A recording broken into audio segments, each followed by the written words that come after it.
அதுல இருந்து என்ன தெரியுது, வெட்டி ஒட்டப்பட்டிருக்கிறதுன்னு. அப்ப இது உண்மையா பொய்யா என்பது கூட யோசிக்காமல் உதயநிதிக்கு எதிராக அவதூறு பரப்ப வேண்டும் அப்படின்றதுக்காக கிளம்பி வந்து இவர்களும் இந்த அவதூறில் ஈடுபட்டார்கள். அதனால இவங்களும் அந்த வழக்கில் சேர்க்கப்பட்டிருக்கிறாங்க. இப்போ ஆல்ரெடி ரெட்பிக்ஸ் சேனலை வந்து முடக்கணும் அப்படின்னு சென்னை உயர்நீதிமன்ற உத்தரவு இருக்குது.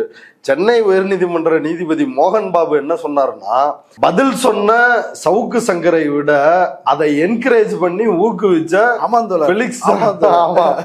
அவருதான் A1 குற்றவாளி, அவரை முதல்ல அரெஸ்ட் பண்ணுங்கன்னாங்க.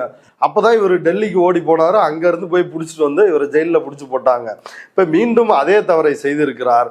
இந்த ரெட்பிக்ஸ் சேனல் மீது இங்க தடை விதிச்சாங்க. அவர் சுப்ரீம் கோர்ட்டுக்கு போய் ஒரு ஸ்டே வாங்கியிருக்காருன்னு நினைக்கிறேன். இப்ப மீண்டும் ஸ்டே இருக்கும் பொழுது மீண்டும் அதே அவதூறையும் பொய்யையும் பரப்பி இருக்கிறாரு. இப்ப அவர் வந்து சட்ட ரீதியான பல்வேறு நெருக்கடிகளை எதிர்கொள்வதற்கு வாய்ப்பு இருக்கிறது. இப்ப நான் என்ன சொல்றேன் அப்படின்னா, களஞ்சியத்தையும் ரெட்பிக்ஸ் ஃபெலிக்ஸையும் கைது செய்து சிறையில் அடைக்க வேண்டும். அப்பதான் வந்து திருந்துவாங்க. எல்லாரும் ஒரு தடவை தவறு செய்யலாம், அதை வந்து தெரியாம நடந்துருச்சு, நான் திருத்திக்கிறேன் அப்படின்னு சொல்லலாம். மீண்டும் மீண்டும் வந்து செய்யும் பொழுது அது வந்து தெரியாமல் செய்யற மாதிரி தெரியல, தெரிந்தே திட்டமிட்டு ஒரு அஜெண்டாவுக்காக செய்கிறார்கள். இவர்களை சிறையில் அடைக்காமல் இவர்களை திருத்தவே முடியாது அப்படின்றது என்னோட கருத்து.